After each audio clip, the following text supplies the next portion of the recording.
Cyber issues are top of mind for everybody in the accounting world.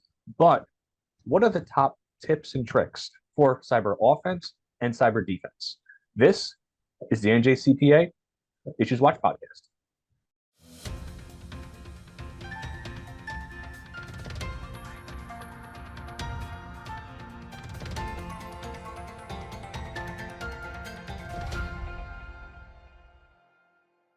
Welcome back to the NJCPA Issues Watch podcast. I'm your host for everything tech related, Sean Stein Smith, and I am always thrilled to be engaged with the NJCPA. I have been a member for a long time, and I currently have the privilege of being on the board of trustees. So I'm really amped to have our conversation here today. It's a really hot topic that all of us think about, talk about, and deal with on a everyday basis. But today, hopefully, via our expert guest, all of us can pop the hood and to really come out of this with some action-oriented tips for us, our firms, and our clients. And so, on that note, I'm thrilled to introduce our guest on this podcast here today, Edward Keck Jr., who is a partner at Witham in their cybersecurity area and is the practice leader in that space. Edward, pleasure to have you here. Thank you very much, Sean. It's a pleasure to be with you. Absolutely. And to sort of kick off our conversation here today, would you mind giving a quick introduction of you and your team at Witham? Sure. So, as you said, I'm the cybersecurity practice lead at Witham. I have over 30 years of experience in cyber and information security and risk management. About half of my career has been spent in highly regulated industries where I've been a chief security architect, a deputy chief security officer, chief risk officer, holding several positions like that. The other half of my career has been on this side of the desk where I've worked with or as a consultant in several organizations. Our team at Witham is comprised of over 20 cybersecurity professionals. And their skills and our services range kind of cover the complete gamut of cybersecurity, everything from being able to review your program, help you build out your controls in your program. And we also have a cybersecurity managed service offering, as well as a world-class forensics and e-discovery team. So it's kind of cradle to grave, cyber and information security. We cover all of it. Excellent stuff. And so I am really happy to have you here today on the podcast to really try to get into the operational sort of nitty gritty on this cyber topic. So with that said, let's hop right into our questions for today. And so obviously, as you outlined, right, there's a whole range of options out there for cyber issues and cyber offerings. But if I had to ask you to sort of hone down on the top cyber issues clients, and obviously every industry is different, every client's different, but are there any sort of big picture issues that tend to be dominating this conversation right now? Yes. So right now, dominating the conversation, especially in medium-sized businesses, but also in larger organizations, the notion of ransomware is huge, right? The topic of ransomware is huge. I have numerous examples of organizations of all sizes that have been the victim of ransomware, and kind of what the ramifications are. The other thing that we're seeing an awful lot of is business email compromise, where your emails, it's kind of phishing on steroids. Let me put it that way. But these emails, they don't look fake anymore. They feel like the right email. They look like the right email. And people are answering them and transferring money because they're changing a bank account, right? It's people want to do the right thing. Sean, maybe I don't like going through statistics or burying people in numbers, but there's a couple of things that I think the audience might find interesting. Sure, go ahead. First of all, in 93% of all cases, an external attacker can breach an organization's network perimeter and gain local network control. Wow. 93% of the environments out there. Wow. In 71% of the attacks, the biggest issue is still credential compromise.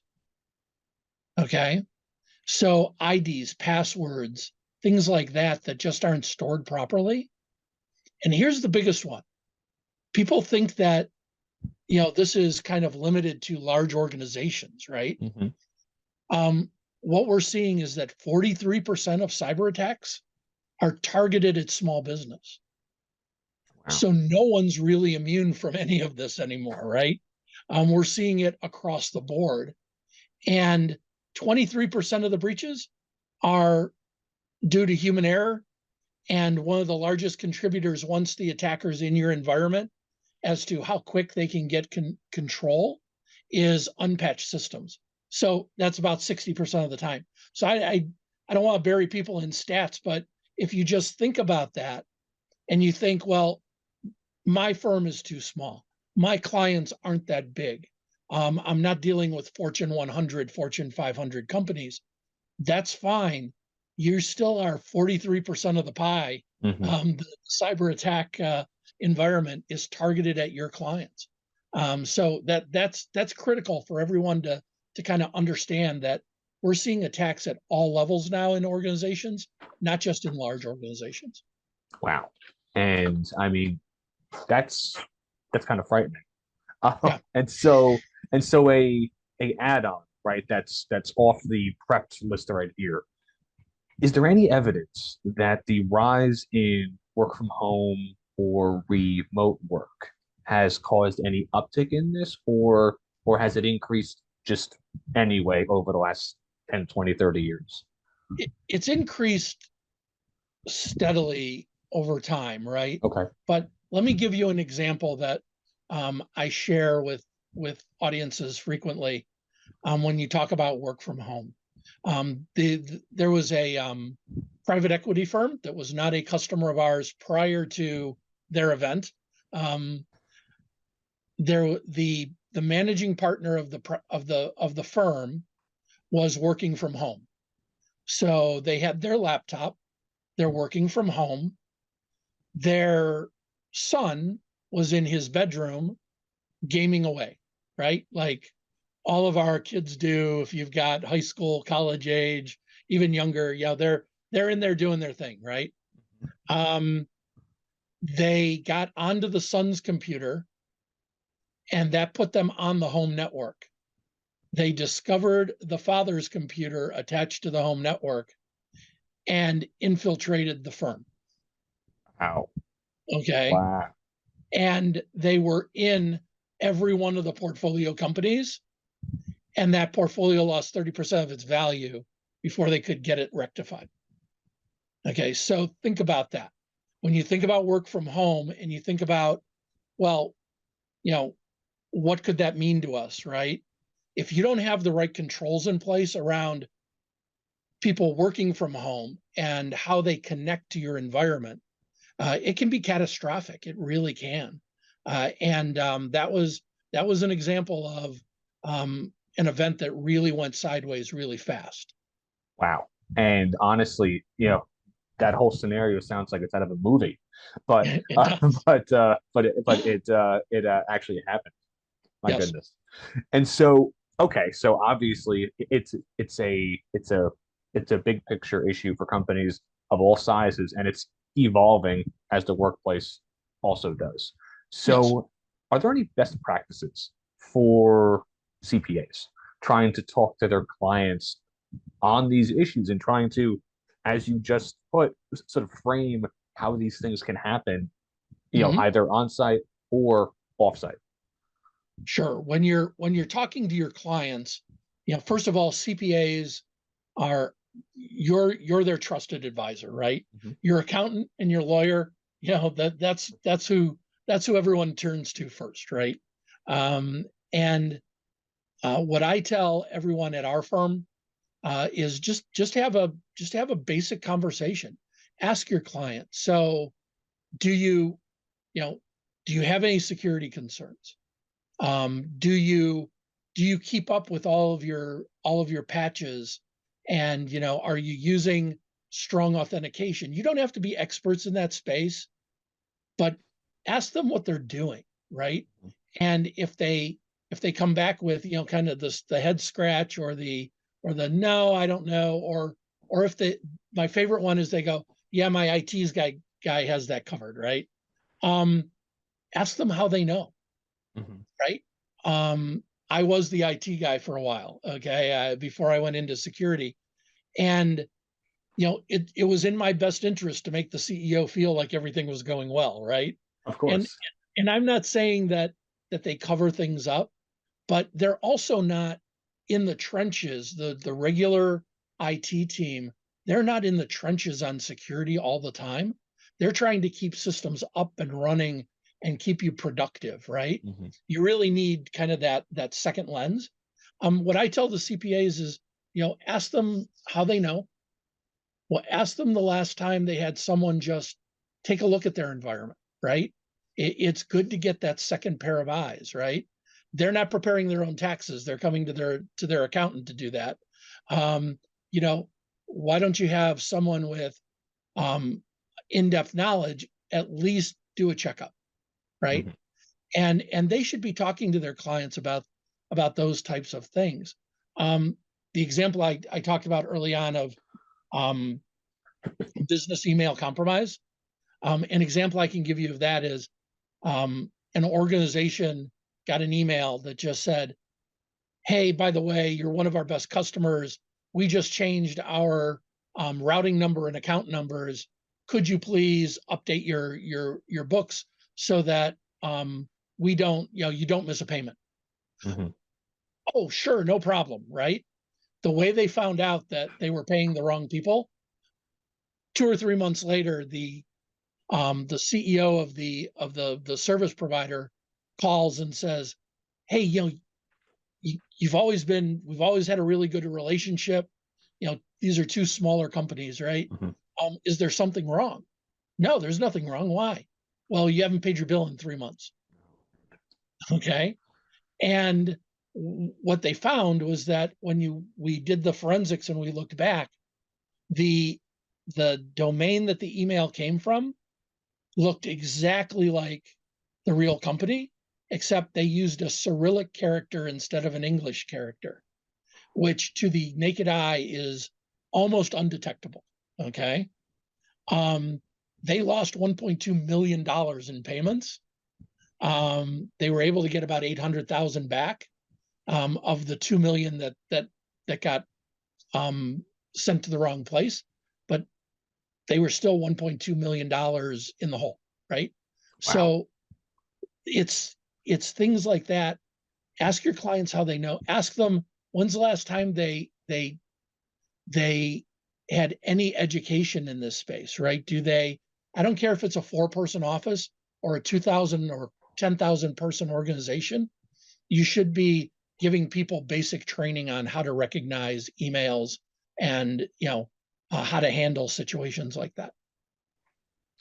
Wow. So it honestly strikes me that on top of sort of the operational, sort of technical aspect of this, that this whole cyberspace is a real opportunity for all of us to really drive home the point that to your point earlier, that as CPAs, we are the audit people, tax people, but we're also more and more sort of real business advisors as to Yes, how our clients run their business, run it safely, and then ultimately get the best business outcomes possible.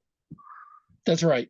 And as those advisors, if you sense that they aren't doing some of the right things, just point them in the right direction, right? There's a lot of companies out there that can help. Okay. Certainly we can, but others can as well.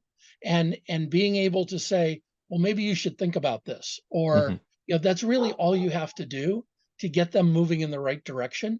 But at least ask them those questions so that they start thinking about it. And if they do come to you to ask for help, or if they say to you, I don't even know where to start, where would I go? Make sure that you've got, a few references that you can provide them, that you're comfortable with, because if you're comfortable with them, they're going to be comfortable as well. So that's really my best advice to the practitioners. And excellent points, Ed. And so on that, right, for anybody in the audience here, right, viewing our podcast conversation, how or or sort of what are the best ways that a firm of any size can start to build out expertise and to build out sort of service offerings in this space in a more formalized way, as opposed to and on top of just having those introductory level conversations like you outlined previously. So, if a firm is looking to build out these capabilities, the first thing is equip yourself with some knowledge, right? Equip yourself with information. And whether it's on LinkedIn or there are a number of sources out there, get updates that you can then provide your client, right? That you can say, listen, these are the types of things that are happening, just like I kind of did at the beginning of this conversation, right? Just to keep them alert. What I will tell you is building out a cyber practice is not an easy endeavor. Okay. Of course it Um, isn't. Nothing's ever easy, right? Yeah. But especially because of the shortage right now of cyber professionals, sometimes it's hard to start from ground zero, right? Mhm. Just start from nothing. So that's where I say, or I advise people start maybe with some strategic partnerships, right? Where you can say, listen, we have a client here, I can refer them. Start with that, maybe those types of relationships, and then really think about, do I want to go into this space, right? Because going into this space and being able to provide the right level of service requires some high levels of expertise, and typically, labs and the ability to do forensics and search the dark web and understand threats and threat monitoring. So you can't just say I'm going to go hire 5 people and I've got a cyber practice, or Mhm. I'm ready to go. So I would tell them kind of ease into it. Start with being kind of that conduit of information. Start by asking the right questions, and have some partnerships, have some referrals, as I mentioned earlier, and then as you see where that's headed, then you can think about, do I really want to go into that space? Mhm. Excellent points there. And prior to our last sort of formal question here, for the benefit of the audience, would you be able to Mhm. give your sort of definition of the dark web versus the deep web? For anywhere between $2 and $20, I can buy an ID. Okay. I can buy your ID. I can buy my ID. I can buy people's full portfolios, right? Of information. The dark web it's like it's a trading spot for all of this information. It's where all the bad guys hang out, right? And um, the thing that the example I'll give is, if you're interested in being a hacker, right? It used to be you had to be. We always have this vision of a hacker where they're these really technical people that are just they're in a dark room and they're typing away and they're going after you, right? Um, it's not necessarily the case anymore. You can buy. They sell kits on the dark web, and I can buy a base kit for about $20. Wow. And if I have any programming capabilities at all, I can build a wrapper around the program that they give me, and I suddenly have ransomware that I can start to distribute. It's not it's a business, okay? And the dark web is where information is traded, whether that's code samples, whether it's kits that you can buy to become a hacker, or whether I can go buy your credentials. We recently did a dark web scan of a couple of executives for a corporation, and we found over 3 dozen compromises of their email addresses and their credentials on the dark web for each one of them.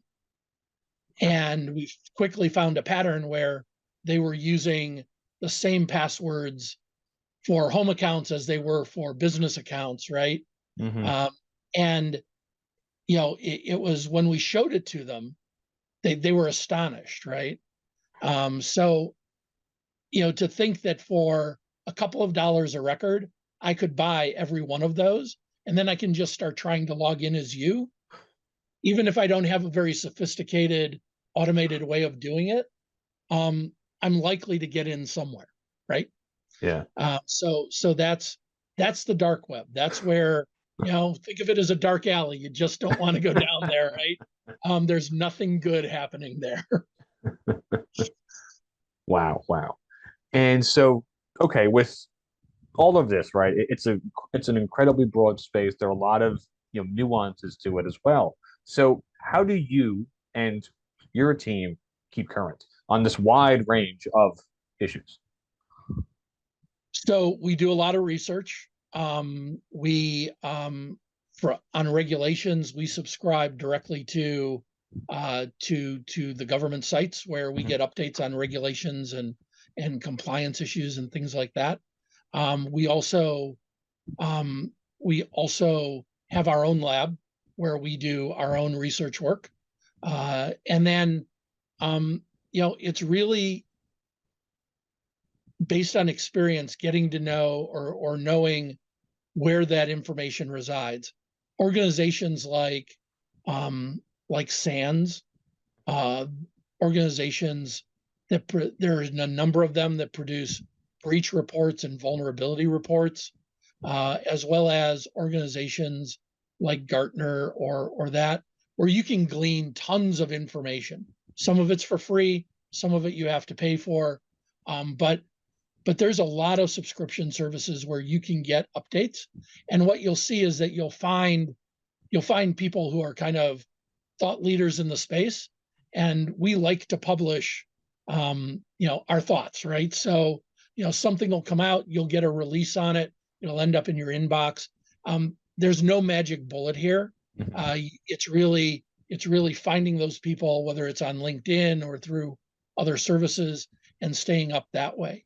And the biggest thing I tell people is, it's good to stay up on what's going on, but always talk to your clients, and even in your own firms, make sure you're practicing what I call good cyber hygiene, and talk to your clients about it. Make sure you're using multi-factor authentication where you can. Make sure that you've got email filters on your email. Make sure that your passwords are complex. And I always recommend using a password manager. That way you don't have to remember 30 complex passwords. Certainly, please don't write them down, right? Um, but a password manager, and none of them are perfect, but they will store those passwords. They can log you in, and make sure you're doing some type of awareness training where there's services where monthly you can get a little snippet in your email that talks about how to recognize phishing, or how not to share passwords, or how to create a password that's more secure but simple to remember. And make sure your people are leveraging those things. Those are the same things to talk to your clients about, and the same things you should be doing in your firm. And it's we call it cyber hygiene because, just like it's what you should be doing every day, right? It's the basics. Mhm. And if you do those things, you have firewalls in place, and you do those basic things, you can eliminate a lot of the headaches. Of course, it's never foolproof, right? But those are the things you should be thinking about. Ed, it has honestly been a absolute pleasure having you here on the podcast. Uh, I know that our audience has definitely taken a lot away from it.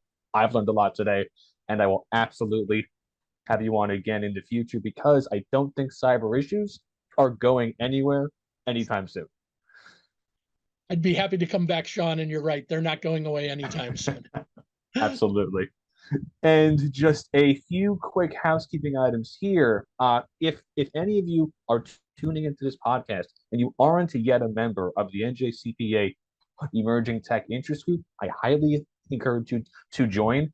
And all of our episodes of the NJCPA Issues Watch podcast are on njcpa.org /podcasts. Thanks. Have an awesome day.